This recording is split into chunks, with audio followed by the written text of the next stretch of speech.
Hello everyone, my name is Dev and welcome to B learning platform. जैसे कि आप जानते हैं, हम इस सेशन में ज्योग्राफी और इन्वायरमेंट के प्रीवियस पेपर का सॉल्यूशन कर रहे हैं। और ये उत्तर प्रदेश लोक सेवा आयोग के प्रीवियस पेपर का 2020 का प्रीवियस पेपर सॉल्व करेंगे इस सेशन। आइए स्टार्ट करते हैं। और हमने इसके पहले 2012 से लेकर 2019 तक सॉल्व हमने कर लिया है ना। और एक चीज़ मैं बता दूं आपको कि इनमें उन प्रश्नों को जो एकदम इम्पोर्टेंट नहीं थे, जो थोड़ा बहुत भी महत्वपूर्ण है हमारे एग्जाम के लिए, कि मतलब कि 10% 20% भी चांसेस हैं कि हो सकता है कि आयोग दोबारा से उन प्रश्नों को पूछ ले, तो उनको इसमें हमने रखा है कि रिवीजन होता रहे, हो जाएगा। लेकिन इसके अलावा अगर कोई दूसरा प्रश्न जो है, जो लग रहा है कि प्रश्न आएगा ही नहीं, मतलब 1% भी चांस नहीं कि आने का नहीं है, तो उसको हमने हटा दिया है ना। तो आइए स्टार्ट करते हैं। आज का हमारा पहला प्रश्न है 2020 का जो सेशन में, निम्नलिखित में से कौन सा एक वन प्राणियों के विलुप्तीकरण का प्रमुख कारण नहीं है। देखिए, बहुत ही आसान प्रश्न है, मतलब थोड़ा बहुत आपने अगर बेसिक पढ़ा है तब भी आप लगा पाएंगे। निम्नलिखित में से कौन सा एक वन प्राणियों के विलुप्तीकरण का प्रमुख कारण नहीं है। देखिए, वन प्राणियों का विलुप्त होने का कारण पूछ रहा है। वन प्राणियों के विलुप्तीकरण का प्रमुख कारण, देखिए, जंगलों में आग लगा दीजिएगा, विलुप्तीकरण हो जाएगा। ज़्यादा जंगलों में जो है अगर हंटिंग ज़्यादा हो जाएगा, है ना, हंटिंग ज़्यादा किया जाएगा, तभी तो सरकार क्या करती है कि जितने भी महत्वपूर्ण जीव जंतु हैं, टाइगर हो गया, बाघ हो गया, और भी कई तरह के जीव जंतु हैं, उनका हंटिंग में क्या है, एक तरह से पाबंदी लगा दी गई है, कानूनन अपराध होता है। इसके लिए काफ़ी इसके लिए एक सख्त कड़ी सजा भी दी जाती है ना। तो हंटिंग से भी ये विलुप्तीकरण होता है जीव जंतुओं का। कई तरह के जो जलीय जीव जंतु हैं, उन प्राणियों में भी उनके विलुप्तीकरण के भी कई तरह के कारण हैं, जैसे कि उसमें जहरीली पदार्थों का मिल जाना व जल में, है ना। अन्य जगहों पे जो है बायोडाइवर्सिटी में बैलेंस जो है वो डिफरेंट, मतलब गड़बड़ हो जाना, बैलेंस, है ना। मान लीजिए एक ही प्रकार के जीवों की संख्या ज़्यादा बढ़ गई, बाकी का कम हो गई, तो भी एक तरह का खतरनाक होता है, मतलब सही नहीं होता है, विलुप्त होने का एक कारण होता है। इसमें पूछ रहा है कौन सा प्रमुख कारण नहीं है। चलिए इसमें शुरुआत करते हैं। देखिए, जंगलों में पहले तो यहाँ बजिए इसके बारे में बात करेंगे। जंगलों में आग लगा देना, अगर जंगलों में आग लगेगा तो जीव जंतु मर जाएंगे, तो विलुप्तीकरण के कारण तो है ना, ये कारण है। तो मतलब ये पूछ रहा है कौन सा कारण नहीं है। दूसरा है कि अवैध अवाणिज्यिक व्यापार, है ना। जीव जंतुओं का व्यापार किया जाता है, ऐसा नहीं कि नहीं होता है, लेकिन अवैध व्यापार, जैसे कि कुछ जीव जंतुओं का उपयोग किया जाता है मेडिकल, है ना, मेडिकल लाइन में, मतलब मेडिसिन वगैरह बनाने में, काफ़ी महत्वपूर्ण मेडिसिन बनाने के लिए, रिसर्च करने के लिए, और इस मेडिसिन वगैरह में भी देखिए, आपने देखा होगा कोरोना टाइम में जो है उसकी वैक्सीन बनाने के लिए कई तरह के जीव जंतुओं को उपयोग किया गया, लेकिन वो सरकार की निगरानी में किया गया, है ना। सरकार जानती थी कि एक लिमिट, एक संतुलित, मतलब संतुलित तरीके से जो है उसका उपयोग किया जाए। लेकिन उसका अवैध अगर व्यापार किया जाए, अवैध वाणिज्यिक व्यापार किया जाएगा, तो भी विलुप्तीकरण का एक प्रमुख कारण है। जनसंख्या की तीव्र वृद्धि, देखिए, अब ये तो सीधा सा बात है, ये तो पूछ रहा है कि प्रमुख कारण कौन सा है ना। प्राकृतिक आवास का होना कोई प्रमुख कारण नहीं है कौन, विलुप्तीकरण का। देखिए, प्राकृतिक आवास का होना, प्रश्न में जो आजकल के जो प्रश्न आ रहे हैं ना, आजकल क्या बहुत सालों से प्रश्न पूछे जाते हैं आपके आयोग द्वारा, तो उसमें जो उन आंसर को ज़्यादा आपको, मतलब उन आंसर पर ज़्यादा ध्यान देना होता है जो ज़्यादा सही है ना। उत्तर प्रदेश जो है यूपीएससी का पैटर्न पे चलती है, आप जानते हैं यूपीएससी का क्या काम है कि ये उन बातों को पूछता है, आंसर 4-5 देगा, वो चारों सही होता है, लेकिन ज़्यादा सही कौन सा है उसको आपको लगाना होता है। उत्तर प्रदेश भी सेम इसी तरीके से प्रश्न पूछता है। तो कह रहा है कि अगर आप भी सोच के देखिए, विलुप्तीकरण का प्रमुख कारण नहीं है, प्राकृतिक आवास है, तो सही बात है, ये तो कारण नहीं है। लेकिन देखिए, इससे ज़्यादा अच्छा ये है, ज़्यादा सही आंसर ये लग रहा है कि जनसंख्या की तीव्र वृद्धि हो रही है। मान लीजिए टाइगर का, है ना, टाइगर जो हो गया, एलिफेंट्स हो गए, और भी कई तरह के जीव जंतु हो गए जिनकी संख्या ज़्यादा तीव्र गति से बढ़ रही है, तो फिर विलुप्तीकरण कैसे होगी, नहीं, विलुप्त नहीं होंगे ना। तो इसलिए इसका आंसर क्या होगा, जनसंख्या की तीव्र वृद्धि। ओके यही सारी बातें हैं यहाँ पे। देखिए, वन्यजीव के विलुप्त होने का प्रमुख कारण है पर्यावरणीय प्रदूषण, वनों की कटाई, मिट्टी के कटाव, अतिवृष्टि, बढ़ते शहरीकरण, जंगल की आग और विकास कार्यों द्वारा उनके प्राकृतिक आवासों का विनाश, अनधिकृत शिकार, अनोखी प्रजातियों का परिचय, प्राकृतिक संसाधन की अधिकता, प्रवासी मृगों में गड़बड़ी, वहीं से बातें हैं। ओके, नेक्स्ट क्वेश्चन देखते हैं।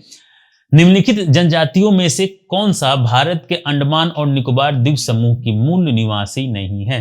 देखिए, आपको बताना है, ये थोड़ा इंपॉर्टेंट इसलिए है क्योंकि सेंटिनेंटल द्वीप जो है ये न्यूज में रहा है कुछ सालों में, आपने देखा होगा। और सेंटिनेंट जो जनजातीय समूह है ना, जो एथनिक ग्रुप है, वो भी न्यूज में रहा है, सेंटिनेंट एथनिक ग्रुप। तो आप यहाँ पे देखिए, इसका आंसर जो है ये है। देखिए, रेंगम जो है ये अंडमान निकोबार की जनजाति नहीं है क्योंकि ये नागालैंड की निवासी है ना। और अंडमान द्वीप समूह में 4 तरह के जनजातीय समूह है, जैसे जिसमें आप देख लीजिए ओंगे है और जारवा, सेंटिनेल्स बताया आपको, है ना। तो ये जो है वहाँ की जनजाति है अंडमान निकोबार की। नेक्स्ट क्वेश्चन है, भारत सरकार द्वारा जुलाई 2020 में बाघों की जनगणना 2018 पर जारी विस्तृत प्रतिवेदन के संदर्भ में निम्नलिखित कथनों में से कौन सा से सही है? देखिए, पहले हम जान लेते हैं कि बाघों की, देखिए प्रोजेक्ट टाइगर, और आपने सुना होगा प्रोजेक्ट टाइगर किस लिए है? तो प्रोजेक्ट टाइगर बाघों की संरक्षण के लिए बात करता है इस प्रोजेक्ट के अंदर, है ना, क्योंकि बहुत सारा अवैध व्यापार शुरू हो गए थे और देश में बाघों की संख्या कम होती जा रही थी। तो भारत सरकार ने प्रोजेक्ट टाइगर शुरुआत किया और इसके एक अथॉरिटी बनाई गई जिसका नाम है national tiger NTRA, national tiger reserve authority, है ना, नेशनल टाइगर रिजर्व अथॉरिटी। मतलब इस NTRA जो है वो टाइगर का संरक्षण के लिए काम करता है ना, ठीक है। देखिए, पहले हम जान लेते हैं कि टाइगर का जो भारत में भारत में विश्व का 70% टाइगर है ना। भारत में विश्व में जितने भी टाइगर हैं उसका 70% जो टाइगर हैं वो भारत में है। और भारत में मध्य प्रदेश जो है वहाँ पे सबसे ज़्यादा टाइगर हैं, 526 टाइगर हैं मध्य प्रदेश में, और कर्नाटक में है 524 टाइगर, ठीक है। तो 1 नंबर पे आता है मध्य प्रदेश, 2 नंबर पे आता है कर्नाटक, ओके, और तीसरे पे आता है उत्तराखंड, ठीक है। तो ये आप ध्यान रखेंगे कि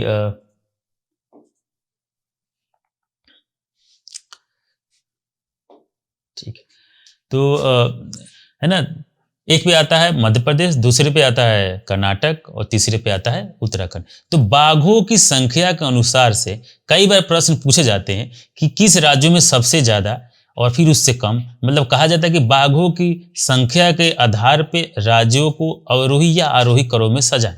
तो और ऑप्शन दे दिया रहेगा, तो आपको सजाना होगा, इसका प्रश्न बनाए जाते हैं और बनाए जा सकते हैं।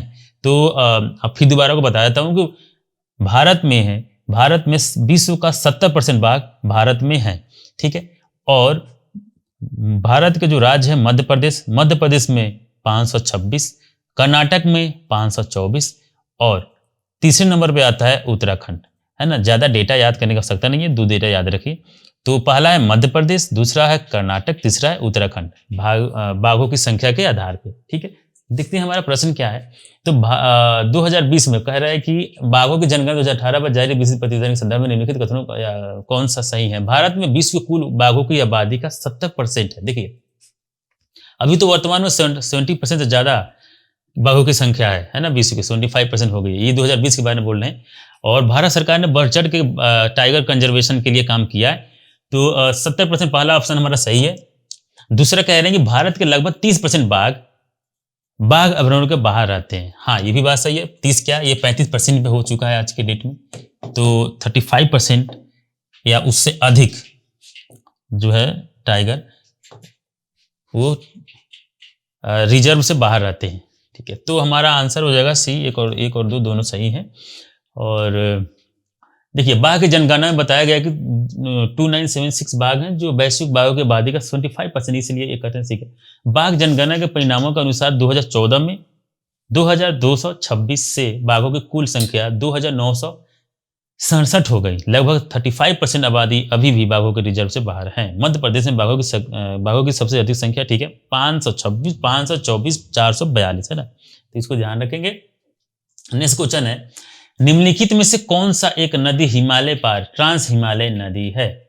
देखिए इसमें ऑप्शन दिया हुआ ट्रांस हिमालय दिया हुआ, कुछ नदी मतलब ट्रांस हिमालय मतलब कि हिमालय के उस पार से, ठीक है। तो आप जानते होंगे नॉर्थ में हिमालय कहाँ है, नॉर्थ में है भारत के।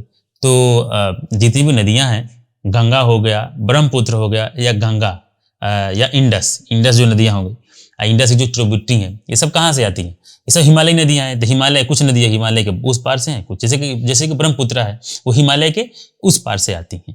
तो इसमें हमें देखना है कि देखिए ऑप्शन दिया हुआ है झेलम, सतलज, गंगा, रावी। पहले आपको बता दूं ये जो रावी हो गया, सतलज और झेलम हो गया, ये किसकी ट्रिब्यूटरी है? तो देखिए इंडस रिवर है, तो इंडस की जो ट्रिब्यूटरी है उसका नाम बताता हूँ। इंडस की देखिए झेलम, चिनाब, रावी, ब्यास, सतलज, है ना, 5 जो नदियां हैं ये उसकी सहायक नदियां, किसकी? सिंधु नदी की। इसको इंग्लिश में कहते हैं इंडस। तो इंडस की 5 सहायक नदियां कौन कौन सी हैं? तो झेलम, चिनाब, रावी, ब्यास, सतलज। ये जो ऊपर से लेकर नीचे तक आ रही है नदियां, उस तरफ से नाम बता रहा हूं आपको। तो झेलम, चिनाब, रावी, ब्यास, सतलज, ठीक है। मैं यहाँ पे बता भी देता हूं। देखिए ये इंडस रिवर है,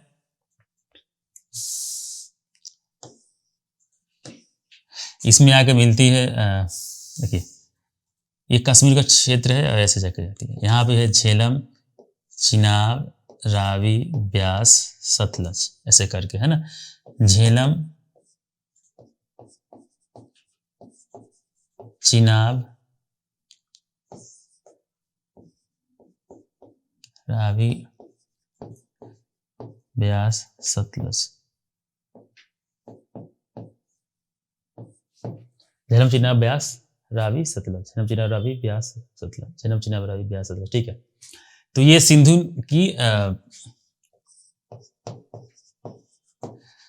की जो है ट्रिब्यूटरी है, ठीक है।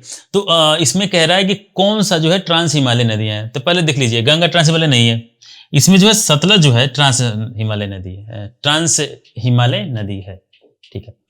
अब देखते हैं कि हिमालय की नदियां वे हैं जो हिमालय से उत्पन्न होती हैं और उत्तरी मैदान में होकर बहती हैं। गंगा, यमुना और उनकी सहायक नदियां हिमालय नदियां हैं, ये तो बताएंगे आपको, है ना। गंगा नदी, यमुना तो है गंगा की क्या है, ट्रिब्यूटरी है। सबसे बड़ी सहायक नदी गंगा की कौन सी है? तो यमुना है, ठीक है।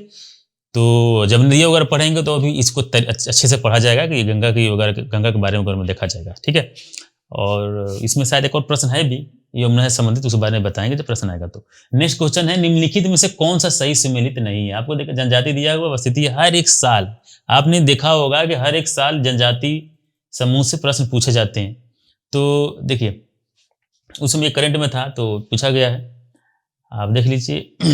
जो खस जनजाति है यह भारतीय उपमहाद्वीप का मूल निवासी एक जनजातीय भाषाई समूह है। आपको यहाँ बता देता हूँ। देखिए ये जो खस जनजाति है ना, ये जो है ये गलत है। पूछ रहा है कौन सा सही सुमेलित नहीं है, मतलब ये यहाँ की नहीं। देखिए अंगामी जो है नागालैंड की जनजाति है, वीरहोर है झारखंड की है, टोडा जो है तमिलनाडु की है, और खस जो जनजाति है ये अरुणाचल प्रदेश की ना होके ये जो है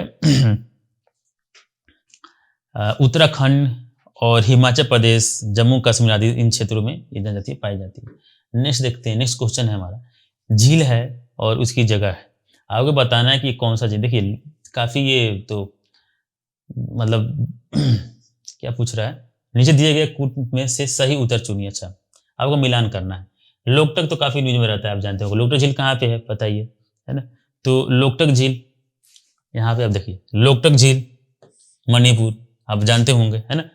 अच्छा साला झील जो है ये अरुणाचल प्रदेश में है। ये ऐसा लग रहा है कि इसका आंसर हो जाएगा ये, है ना, सब एक दूसरे के सामने सही है।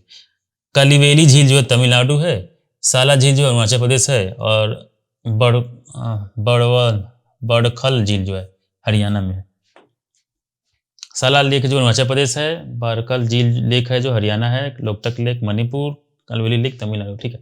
नेक्स्ट क्वेश्चन देखते हैं, निम्नलिखित में से कौन सी भारत की नवीनतम पर्वत श्रेणी है?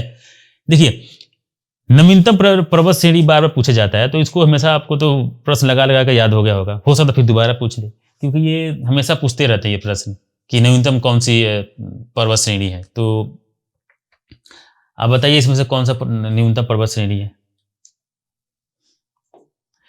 चलिए देखते हैं। भारत की न्यूनतम पर्वत श्रेणी हिमाद्री श्रेणी या हिमालय भी कहते हैं, है ना।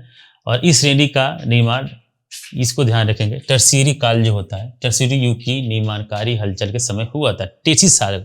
कई बार आपको जब मैं बताया था हिमालय वगैरह के बारे में, जब इस प्रश्न में लगा रहे थे तो उसमें बातें आई थी कि टेसिस सागर वगैरह के जो अवसाद थे, जो गाद थे, वो एक साथ जमा होते हुए और वो बाहर आ गए। तो बाहर आए वो, इसी से हिमालय का निर्माण होता है।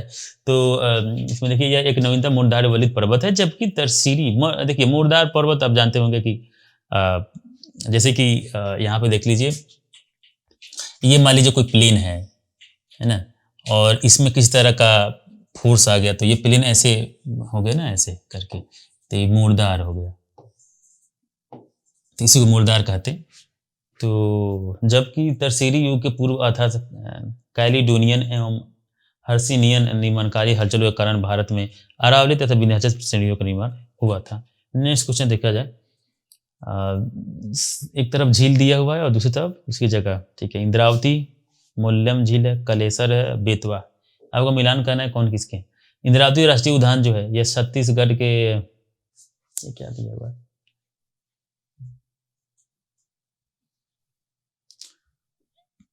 ये तो देखिए छत्तीसगढ़, अच्छा ये हमारे डेटा में कुछ मिसमैच हो गया, उद्यान वगैरह आ गया, कोई बात नहीं। हम इंद्रावती जो है ये छत्तीसगढ़ है और बेतवा जो है गोवा में है, मोलेलम जो है गोवा में है। देखिए इंद्रावती जो है छत्तीसगढ़, मोलेलम जो है गोवा, ठीक है। इसका आंसर है, और कलेसर का जो है हरियाणा में और बेतवा जो आएगा आपका झारखंड में, ठीक है। ये मिलान करना था, तेरा झील है तो स्थिति है। यहाँ पे देखिएगा, यहाँ पर थोड़ा सा कुछ चेंजिंग हो गया डेटा में, कोई बात नहीं। नेक्स्ट क्वेश्चन देखते हैं। एक तरफ खनिज है दिया हुआ और उसका कहाँ पे उत्खनन होता है, वो उत्खनन शहर के बारे में दिया गया, मतलब वहाँ फेमस कहाँ पे इसकी उत्खनन कहाँ पे की जाती है। तो तांबा है, लौह-अयस्क है, भीलवाड़ा आपने सुना होगा कई बार नाम, है ना, कटनी भी नाम सुना होगा, काफी नाम न्यूज में रहता है कई बार। तो देख लेते हैं। बक्साइट अयस्क का खनन कर्नाटक के चित्रदुर्ग जिले में किया जाता है। भीलवाड़ा राजस्थान के मेवाड़ क्षेत्र का एक शहर है। यह राजस्थान में वस्त्र उद्योग के लिए प्रसिद्ध है। कर्नाटक में बेल्लारी, होसपेट और सैंडूर क्षेत्रों में लौह अयस्क के भंडार पाए जाते हैं। नेक्स्ट क्वेश्चन देखा जाए, कश्मीर घाटी स्थित है। अच्छा, आपको बताना है कि कश्मीर घाटी स्थित कहाँ पे है, किस किस श्रेणियों के बीच में स्थित है। तो देखते हैं। कश्मीर घाटी जो है सबसे महत्वपूर्ण और साथ में ही क्षेत्र का सबसे प्रसिद्ध हिस्सा मुख्य हिमालय और पीर पंजाल जो श्रेणी होता है ना, पंजाल नहीं, पीर पंजाल जो कहते हैं उस श्रेणी में होता है। तो पीर पंजाल देखिए और हिमाद्री इसके बीच में स्थित है, ठीक है।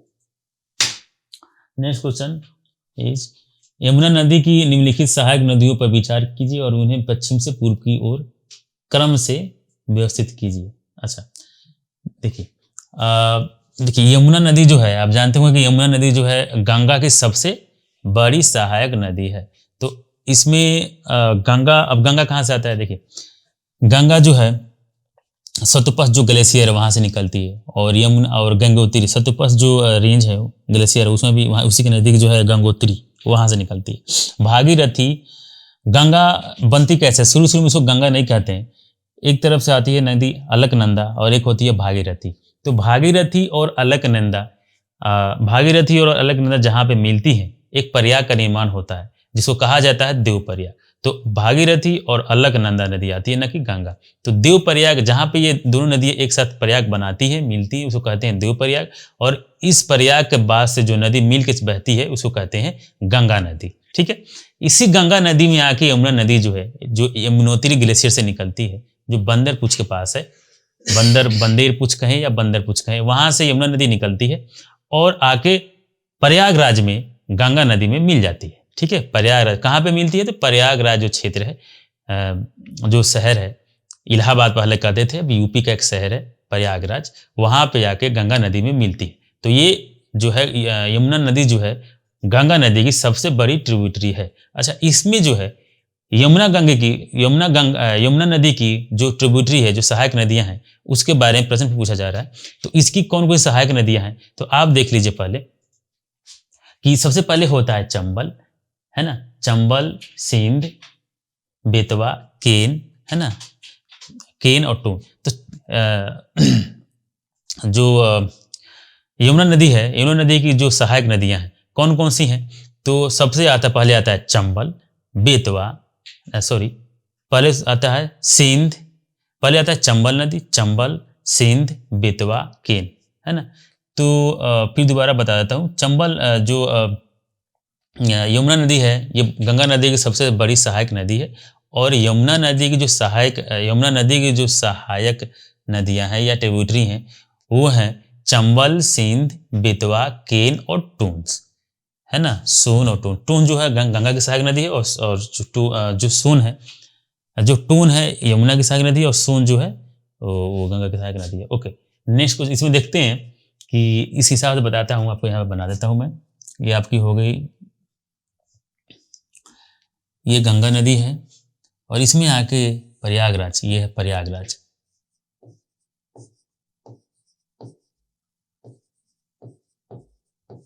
प्रयागराज, है ना, प्रयागराज पे आगे मिलता है, यहाँ पे मिलती है यमुना नदी। ये कहाँ से निकलती है, तो यमुनोत्री से, यमुनोत्री कहते हैं, साफ दिख नहीं रहा।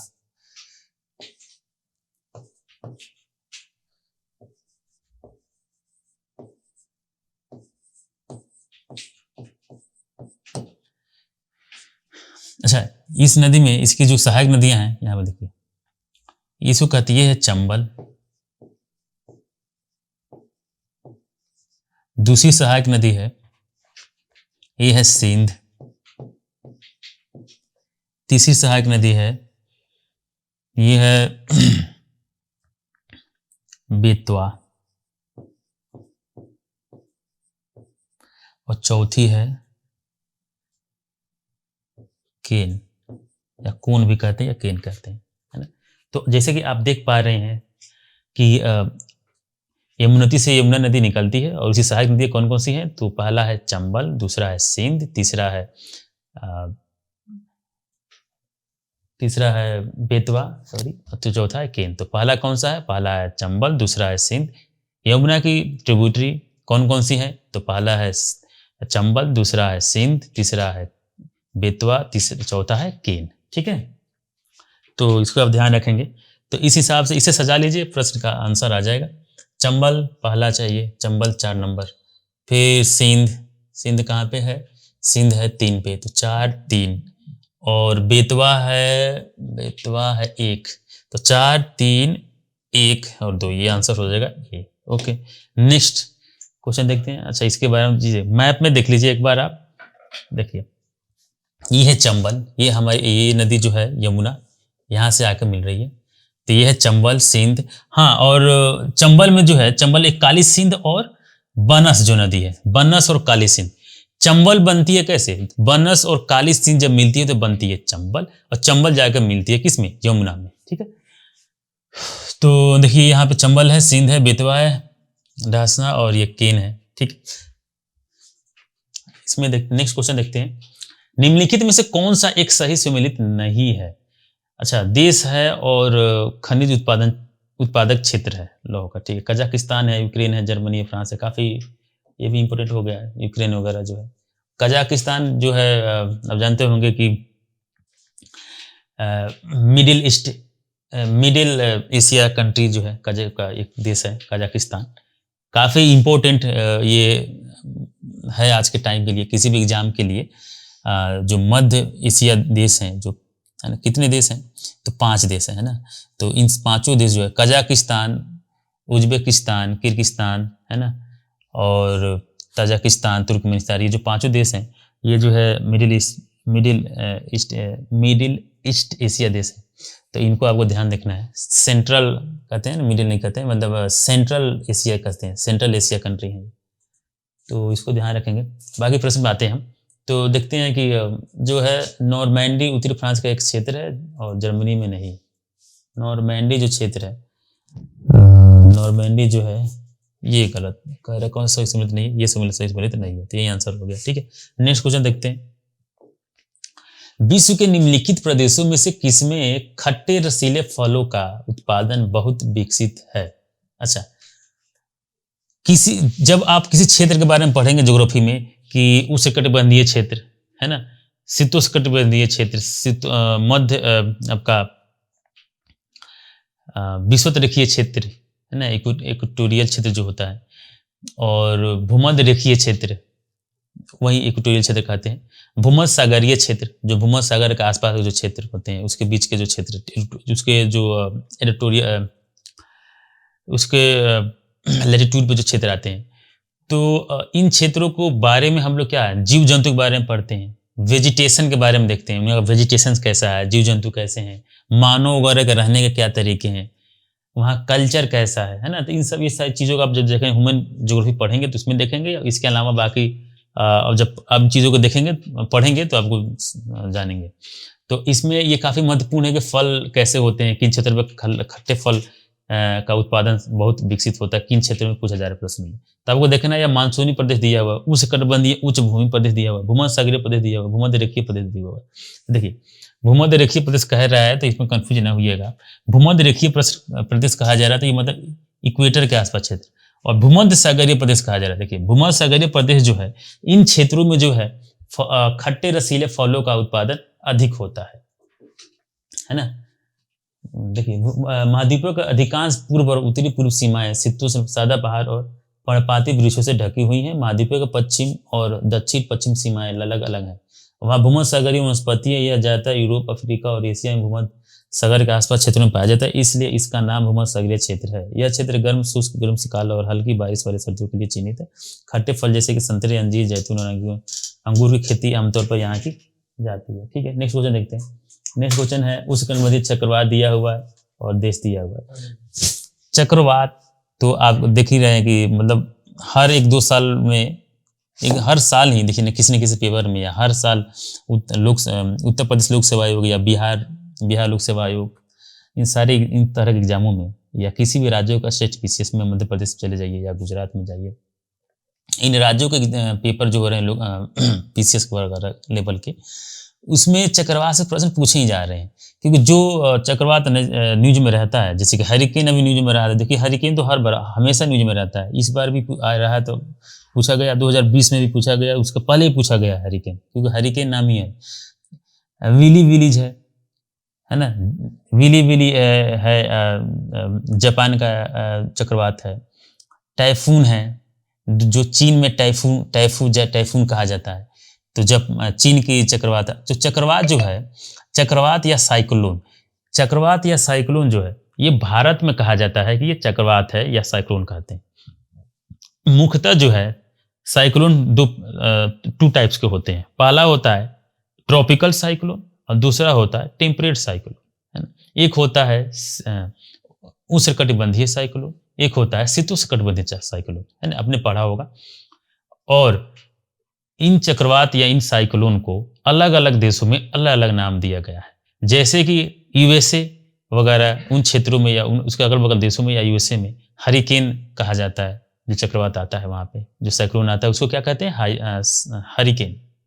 ठीक है, चाइना में इसको कहते हैं, इसी चक्रवात को का नाम दिया गया, क्या दिया गया है, तो चाइना में दिया गया है टाइफून। देखिए इसमें टाइफून या टाइफून कहा जाता है। ठीक, अच्छा विली विली जो है, विली विली, वैगुआ, ये सारी जो भी नाम दिया गया है आप देख रहे होंगे, ये सब साइक्लोन के नाम हैं।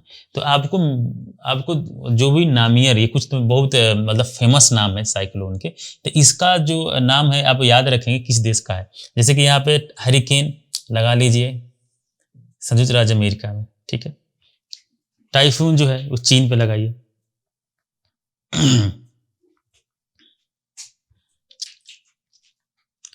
देखिए हरिकेन जो हो गया 4 पे, तो बी, यहाँ पे कुछ गड़बड़ हो गया है क्या, यहाँ पे ABCD यहाँ पे होना चाहिए, है ना। तो बी पे है 4 होना चाहिए, ठीक है, यहाँ भी है 4। अच्छा, टाइफून जो है वो चीन में कहते हैं टाइफून। तो सी पे है 2 होना चाहिए, सी पे 2 होना चाहिए, आंसर ये हो जाएगा। और जो बैगुआ जो है फिलीपींस में कहते हैं, बैगुओ कहते हैं फिलीपींस में, टाइफून है चीन में, और विली विली जो है वो ऑस्ट्रेलिया में कहा जाता है ना। तो अलग अलग नाम है, अलग देशों में अलग अलग नाम दिए गए हैं साइक्लोन के। ऑस्ट्रेलिया में कहते हैं विलिज विलिज, हरिकेन साइक्लोन नाम, साइक्लोन को हरिकेन कहा जाता है यूएसए में या उसके अगल बगल देशों में। टाइफून कहा जाता है चीन में, और यहाँ पे देख रहे होंगे आप बैगुओ कहा जाता है फिलीपींस में, है ना। तो इन चीज को आप याद रखें। नेक्स्ट क्वेश्चन देखा जाए। नेक्स्ट क्वेश्चन है डार्लिंग श्रृंखला ऑस्ट्रेलिया के निम्नलिखित तटों में से किस पर अवस्थित है। देखिए कुछ इस तरह का नाम जो है उसको ध्यान रखें। डार्लिंग आप जानते होंगे, डार्लिंग का मीनिंग क्या होता है।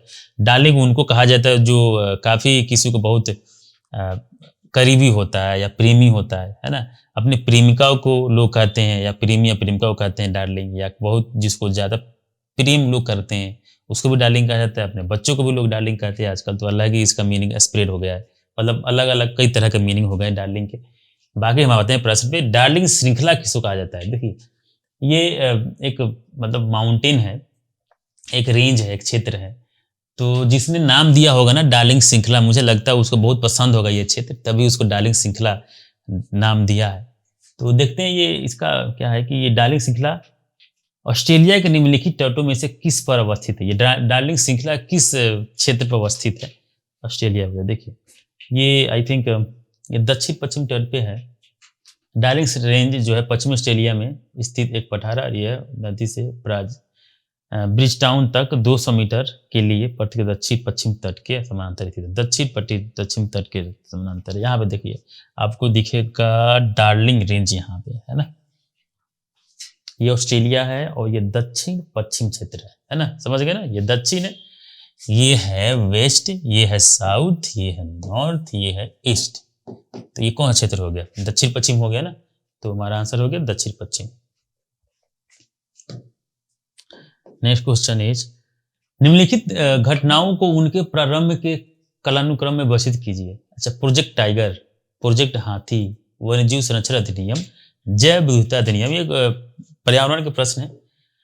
जितने भी जब आप पर्यावरण जब इन्वायरमेंट पढ़ेंगे, पर्यावरण की बुक जो भी आप परचेस करें, एनसीईआरटी से पढ़ें या जैसे भी करें, नोट्स वगैरह दृष्टि से पढ़े या शंकर से पढ़े, जो भी बुक आप पढ़ते होंगे, आप जब पढ़ेंगे तो उसमें सारी चीज़ों का ढंग से याद कर लेंगे। कब मतलब कौन सा कब आया, 1971 आपका 1971 कई बार देखते होंगे, 2006, सब डेटा जो है डेट है सबको याद करते चले, है ना। तो आप देखते हैं हम कि वन्यजीव संरक्षण अधिनियम जो 1972 में आया था, पहला कंजर्वेशन एक तरह से एक्ट था ये। फिर प्रोजेक्ट टाइगर आता है 1973। प्रोजेक्ट टाइगर 1971 में सरकार बनाती है अथॉरिटी, एनटीसीए, है ना, national tiger conservation authority, NTCA, national tiger conservation authority, NTCA कहते हैं। क्या कहते हैं, एनटीसीए बनता है 1971 में, नेशनल टाइगर कंजर्वेशन अथॉरिटी, है ना, बाघों को संरक्षण करने के लिए। और ये इसको बनाने के बाद सरकार बाघों को संरक्षित करने के लिए 1973 में प्रोजेक्ट टाइगर लाती है। तो आप भूलेंगे नहीं, एनटीसीए कब बनता है, नेशनल। एनटीसीए का मतलब क्या है, तो एनटीसीए का मतलब है नेशनल टाइगर कंजर्वेशन अथॉरिटी, जो बाघों का संरक्षण के लिए काम करती है। और प्रोजेक्ट टाइगर सिर्फ बाघों के लिए नहीं, इसके अलावा और भी जीव जंतुओं के लिए भी संरक्षण के लिए काम करती है। जैसे कि लायन के लिए भी ये काम करती है ना, लायन के भी संरक्षण के लिए काम करती है ये अथॉरिटी, ठीक है। और 1973 में प्रोजेक्ट टाइगर आता है, जो टोटली डेडिकेट था conservation of tigers in India. Bharat में टाइगर के कंजर्वेशन के लिए ये प्रोजेक्ट टाइगर आता है 1973 में, ठीक है। और वन्यजीव संरक्षण अधिनियम 1972 में आता है। प्रोजेक्ट एलिफेंट 1992, है ना। हाथियों के जो दांत होते हैं काफी महंगे बिकते हैं, है ना, तो इसका अवैध व्यापार किया जाता था। बहुत सारे हाथियों को सिर्फ दांत के लिए उतने बड़े जीव को मार दिया जाता था। और देखा गया कि भारत में हाथियों की संख्या काफ़ी थी, अभी भी वर्तमान में ठीक ठाक है, लेकिन जो है जो फीमेल और मेल दो तरह के हाथी होते हैं, आप जान रहे हैं।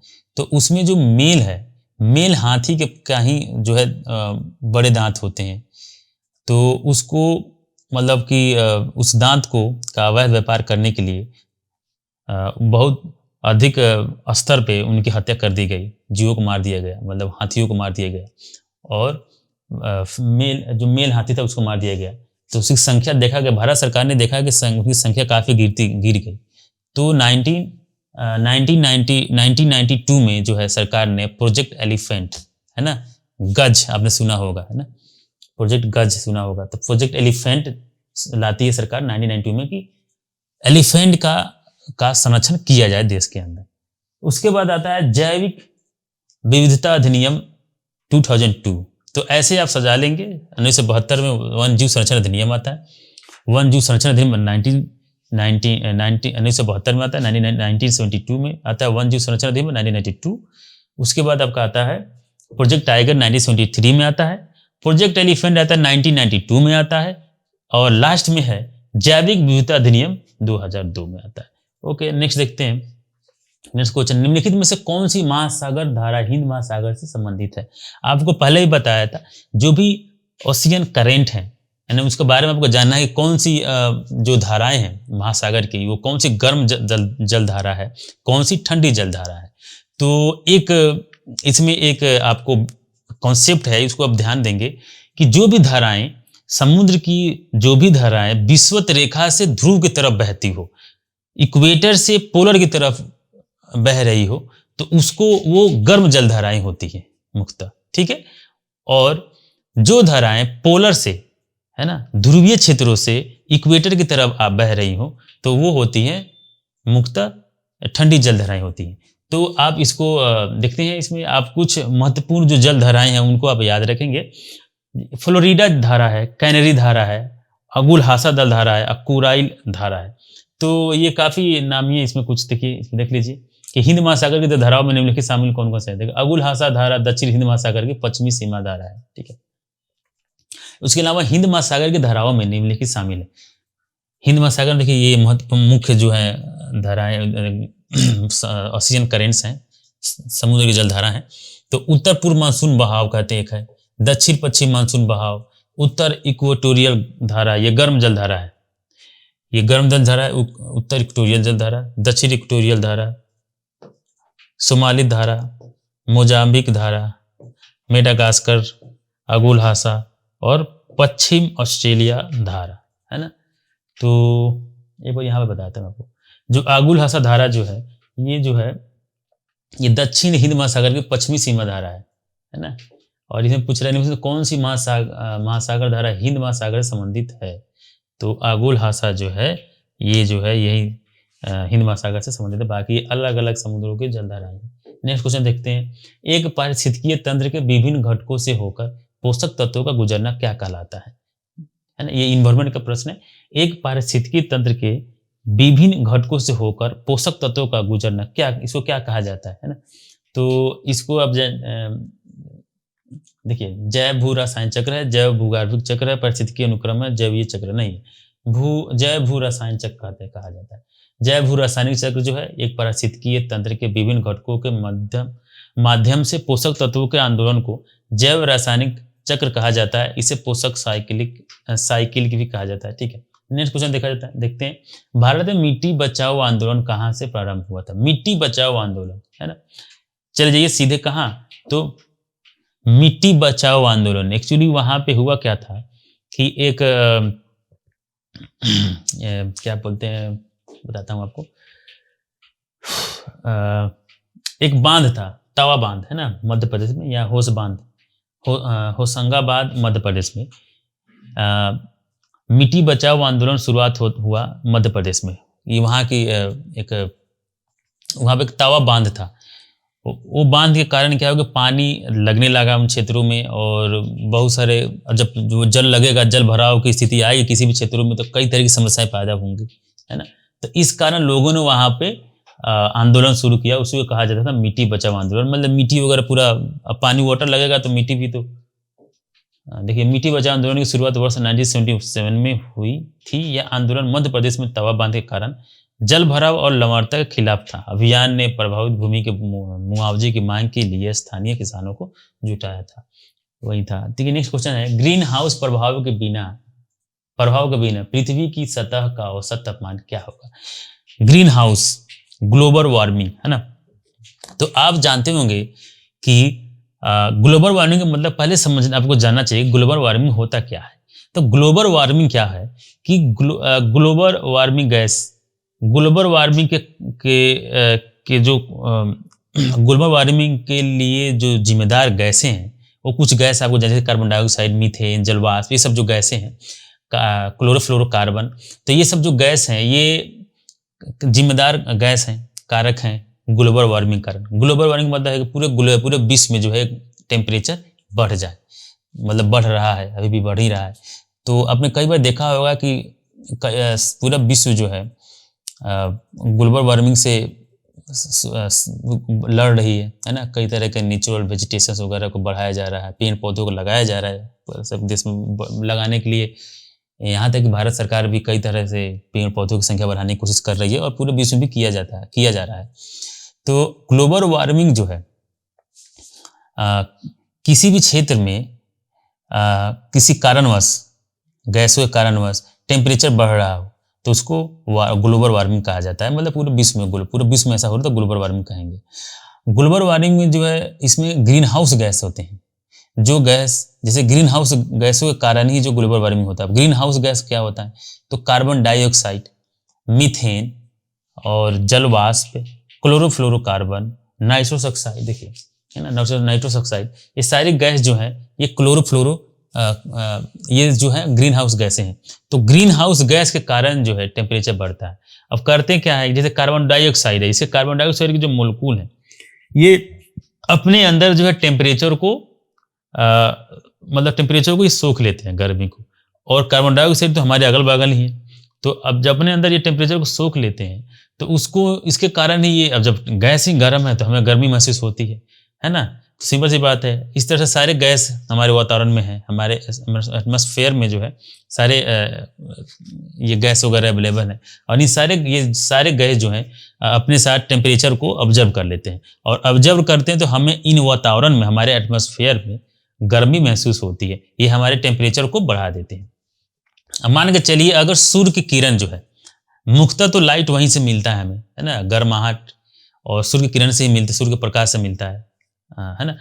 तो अगर ये पृथ्वी पे अगर ये सूर्य, अगर कोई वातावरण नहीं होता तो सूर्य का जो प्रकाश है इसी तरह रिफ्लेक्ट हो जाता, और मतलब यहाँ पे कोई हीट नहीं बचता।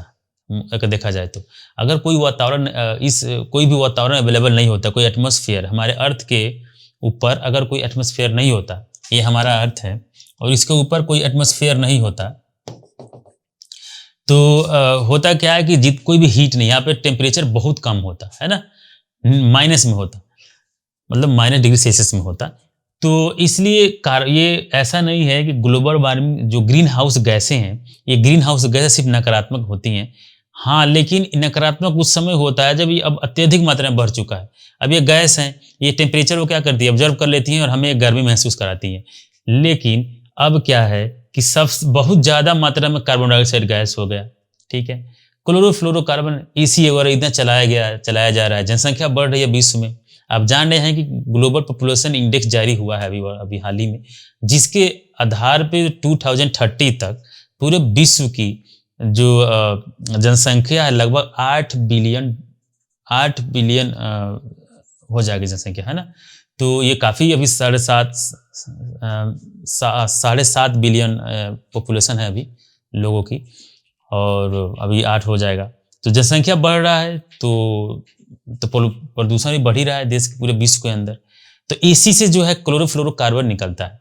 तो अब लोगों ने ज़्यादा एसी का इस्तेमाल करना शुरू किया तो क्लोरोफ्लोरोकार्बन निकला। अब ये क्लोरोफ्लोरोकार्बन अधिक मात्रा में, अब वो ज़्यादा हीट ऑब्जर्व कर लेते हैं, और ज़्यादा हीट ऑब्जर्व कर लेंगे तो हमें गर्मी ज़्यादा महसूस होगा।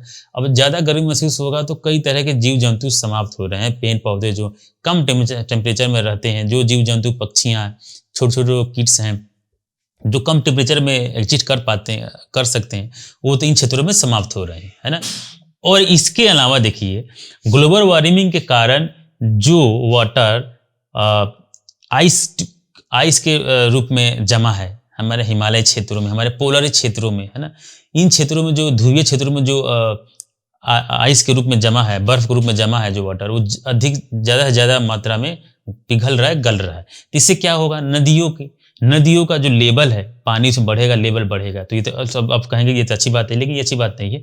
इससे उन क्षेत्रों में जल जमाव की समस्या हो जाएंगी, शहरों में या और गाँव में कई तरह के बाढ़ की समस्या शुरू हो जाएंगी। बाढ़ की समस्या होगी तो मानवीय कई गतिविधियां रुकेंगी, समस्याएं होंगी, इकोनॉमिक प्रॉब्लम होगा, कई तरह की समस्या होंगी। जब आप डिजास्टर मैनेजमेंट पढ़ेंगे तो आप समझ रहे हैं, है ना।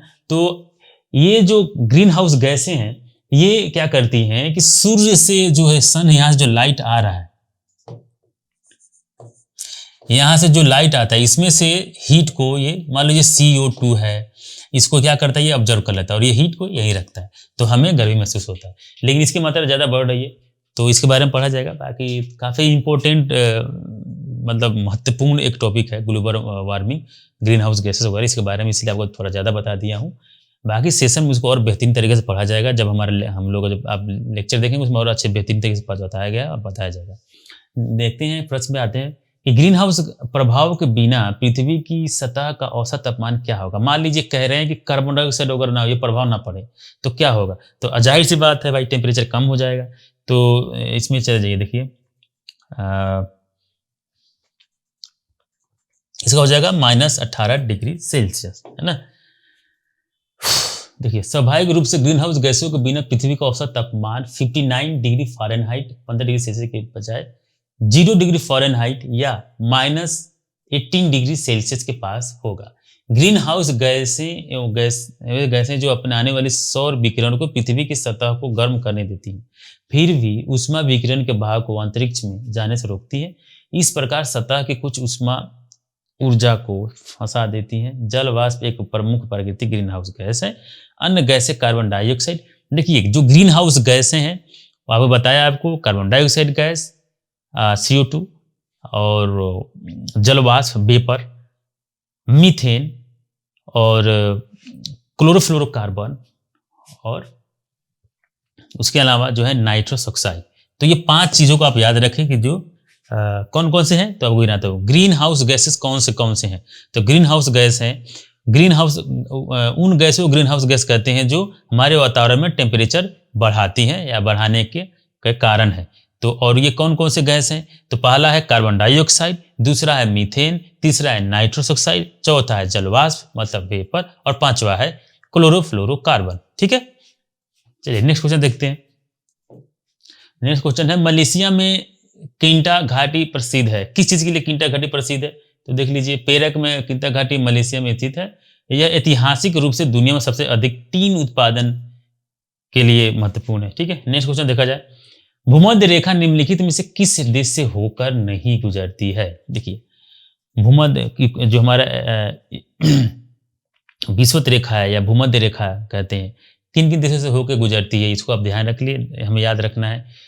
उसी तरह से जो है ट्रॉपिक ऑफ कैंसर जो है, ये किन किन देशों से होकर गुजरती है, ये भी आपको ध्यान रखना है। तो इन सारी चीज़ों को आपको बताया जाएगा, आपको सबको याद करा दिया जाएगा, आप टेंशन न लें। यहाँ पे आप देख लीजिए, मैं आपसे समझ लीजिए, सबसे अच्छा रहेगा। देखिए, शुरुआत करते हैं हम लोग ईस्ट से लेके पूर्व की तरफ से पश्चिम की तरफ चलेंगे। ये है आपका एक 0 डिग्री हमारा विषुवत रेखा है। ठीक है, पहले आते किरिबाती। ठीक है, फिर आज ये इंडोनेशिया से टच करता है। देखिए, यहाँ पे इंडोनेशिया, हमारा प्यारा देश भारत ऊपर है, देखिए यहाँ पे, है ना। तो किरिबाती, फिर इंडोनेशिया, फिर आता है मालदीव, है ना, मालदीव। ठीक है, फिर Kenya, Somalia, Uganda, Kenya, Somalia, Uganda, है ना। ध्यान देते चले, यहाँ पे इंडोनेशिया, यहाँ पे किरिबाती, यहाँ पे। तो किरिबाती, इंडोनेशिया, मालदीव, केन्या, ऊपर सोमालिया, युगांडा है। ये सब सोमालिया, युगांडा आप जानते हैं, ये अफ्रीकन कंट्री है। केन्या है, अफ्रीकन कंट्री है। मालदीव है जो एक आइलैंड कंट्री है। डेमोक्रेटिक रिपब्लिक ऑफ कांगो है, यहाँ से जाती है। गैबोन जो है, गैबोन से Republic of the Congo, Sao Tomé and Principe जो है प्रिंसिपल प्रिंसिपी है कहते हैं, साओ टोम एंड प्रिंसिपी है ना, यहाँ जाती है। ब्राजील, ब्राजील कहाँ है? South America. Ecuador South America. Colombia South America, है ना। तो इतने देशों से होकर ये जाती है। देखिए 1 2 3 4 5 6 7 8 9 10 11 12 13, लगभग 13 देशों से होकर ये पास करती है, इन देशों को होकर जाती है हमारी विषुवत रेखा, इक्वेटर। यहाँ पे जुड़ गया इक्वेटर है ये, ठीक है। तो इस हिसाब से इसको याद कर लें आप। और हमेशा इससे प्रश्न पूछे ही जाते हैं, लगभग कभी ना कभी पूछे जाते हैं। और आप भारत के अंदर भी याद कर लें कि जो कर्क रेखा है उनकी राज्यों से होकर जाती है, आपको पीछे लेक्चर में बताया भी गया सेशन में। नेक्स्ट क्वेश्चन देखते हैं। उत्तर प्रदेश में बायोटेक्नोलॉजी पार्क निम्नलिखित स्थानों में से कहाँ स्थित है? जब उस समय काफी न्यूज में था, उसमें बना था बायोटेक्नोलॉजी पार्क, इसलिए न्यूज में था। तो आप इसको देखिए कहाँ पे है। तो ये है आपका लखनऊ में है। और जैव प्रौद्योगिकी विभाग भारत सरकार तथा विज्ञान और प्रौद्योगिकी विभाग उत्तर प्रदेश सरकार द्वारा संयुक्त रूप से स्थापित किया गया है। यह उत्तर भारत का एकमात्र कार्यात्मक जैव प्रौद्योगिकी पार्क है जो उत्तर प्रदेश राज्य को फसलों की खेती, स्वस्थ जीवन जीने और जैव प्रौद्योगिकी उद्योगों को बढ़ावा देने के लिए कौशल में सुधार के रूप में जैव प्रौद्योगिकी लाने के लिए सेवा प्रदान करता है। ठीक है, ये हमारा जैव प्रौद्योगिकी पार्क है जो लखनऊ में है, यूपी में। निम्नलिखित में से कौन सा एक प्राकृतिक रूप में वायुमंडल में पाई जाने वाली ग्रीन हाउस गैस नहीं है? अच्छा, जो प्राकृतिक रूप से नहीं पाई जाती है। अच्छा देखिए, मीथेन, कार्बन डाइऑक्साइड है, नाइट्रोजन ऑक्साइड है, ओजोन है ना। देखिए हमारे वातावरण में प्राकृतिक रूप से ग्रीन हाउस गैस नहीं है। ग्रीन हाउस नहीं है, यही निकाल लीजिए। ओजोन ग्रीन हाउस गैस है ही, होता ही नहीं है ना। सीधे आंसर आ गया। नाइट्रोजन ऑक्साइड तो होता है ना। कार्बन डाइऑक्साइड अभी बताया आपको, मीथेन है, ओजोन जो है नहीं है। तो ग्रीन हाउस प्रभाव के लिए जिम्मेदार मुख्य गैसों में carbon dioxide, methane, nitrogen oxide, nitroxide जो नाइट्रोजन ऑक्साइड कहते हैं, और जल वाष्प जो प्राकृतिक रूप से होते हैं, और फ्लोरोनेटेड गैस जो सिंथेटिक है शामिल है ना, वही जो ओजोन है। अब ओजोन जानते होंगे कि ओजोन जो है स्ट्रेटोस्फीयर में ओजोन लेयर है। बाकी ओजोन अब देखिए ओजोन गैस कैसे, O2 ऑक्सीजन है, O3 जो होता है ओजोन कहते हैं, है ना। तो वैसे नेचुरली यहाँ हमारे वातावरण में ओजोन नहीं मिलता है। ओजोन जो है एक तरह से जहरीली गैस होती है मानव के लिए, है ना। नेक्स्ट क्वेश्चन देखते हैं। निम्नलिखित में से कौन सा वैश्विक ताप वृद्धि ग्लोबल वार्मिंग का प्रभाव है? अच्छा, ग्लोबल वार्मिंग से क्या क्या प्रभाव पड़ेगा भाई? अब गर्मी बढ़ेगी, अभी बताएंगे आपको, अभी लास्ट प्रश्न में भी बताऊंगा आपको कि जब ग्लोबल वार्मिंग बढ़ेगी, टेम्परेचर बढ़ रहा है हमारे टेम्परेचर का, हमारे इन्वायरमेंट का, तो क्या क्या प्रभाव इसके प्रक्रियाएं होंगी, क्या क्या प्रभाव पड़ेगा? देखिए, समुद्र जल तल का बढ़ना, हाँ सही बात है। वाटर बढ़ेगा, नदियों में जाएगा, पानी समुद्र में तो गिराएंगी, है ना। ये तो सही बात है भाई। हिम नदी का पिघलना वो होगा, जो बर्फ है, जो आइस है हमारे पोलर क्षेत्रों में, जवान क्षेत्रों में, वो पिघलेंगे। गर्मी बढ़ रही है, अब बढ़ ही रही है, आप देख ही रही है। बीमारियों का फैलना फैलेगा भाई, क्यों? टेम्परेचर बढ़ रहा है, जल जमाव की समस्या होगी, या और भी कई तरह की समस्याएं होंगी, बीमारियां फैलेंगी।